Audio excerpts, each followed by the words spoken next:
Absolutely. One thing I do sort of, like to ask in this situation is the book, you know, it came out. I know that's a very good feeling. It's something you've Yeah. worked hard on. It's out in the universe. Not exactly a spoilers thing, but if someone, if you want to say to someone like, hey, before you read this, this is something that I would want you to take away from it. What would that something be, or what was sort of a goal besides just like the collaborative process that we've talked about a lot? What was sort of an artistic goal, if there was one, in putting out this collection?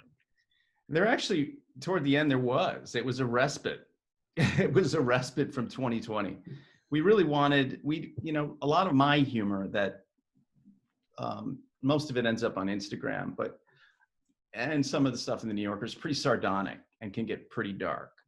And we wanted this book to steer a little bit away from that, because we felt like we wanted the book to be a family book. We wanted it to appeal to, there are cartoons in the book that appeal to 10-year-olds, that are just silly and funny. We wanted it to be a book that gets passed around from husband to wife to sister to brother to, the whole family. That's really it. Love it. And hopefully they laugh. All right, I've got one little section for you. Anytime I interview a creative person who's done cool things, I ask them like 3 big picture questions. I call it the lightning round. There's no reason. Take your time.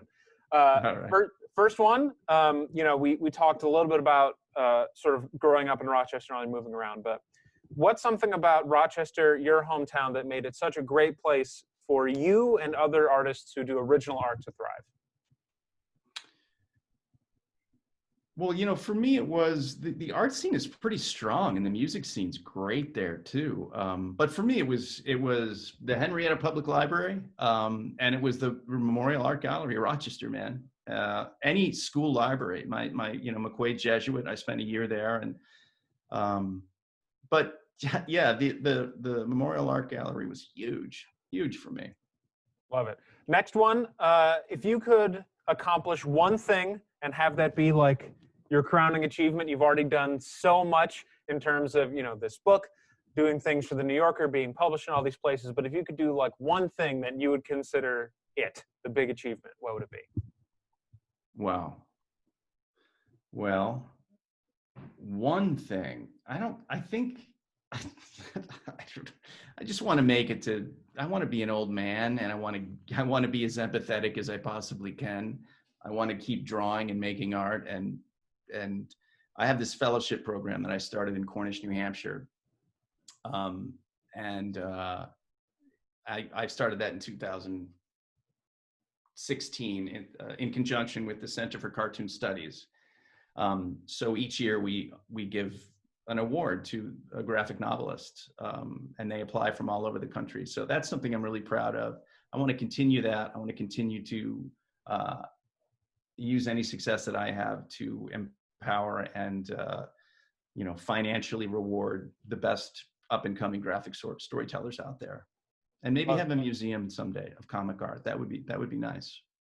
That'd be pretty cool. By the way, I think empathy is always a good goal that all of us should go towards, especially in a very cynical age. Yeah. Finally, one more. If you have any advice for aspiring artists, what would it be? Well, the one thing you have to do, and Neil Gaiman said this, is you kind of have to live a life. I mean, you have to experience things, and you have to move about. You have to have your heart broken. You have to get in trouble, and then you have to draw from life. Now, I met Andrew Wyeth once. I spent 2 hours with him, and I talked to him, and we both kind of had this. We both agree that drawing is essential. It's a way for artists to understand the world they live in. And you don't necessarily have to draw in the end. You could work on a computer, but I think this hand thing, this brain to hand onto paper thing, and then looking and taking it in and taking it through you, it's a spiritual journey, man. And I really think honestly, it's not something just artists should do. Everybody should do it. And I really believe it. It's a meditation. And I can't say that strongly enough. If you want to be an artist, actually, if you want to be a good artist, you should be drawing every single day, every day.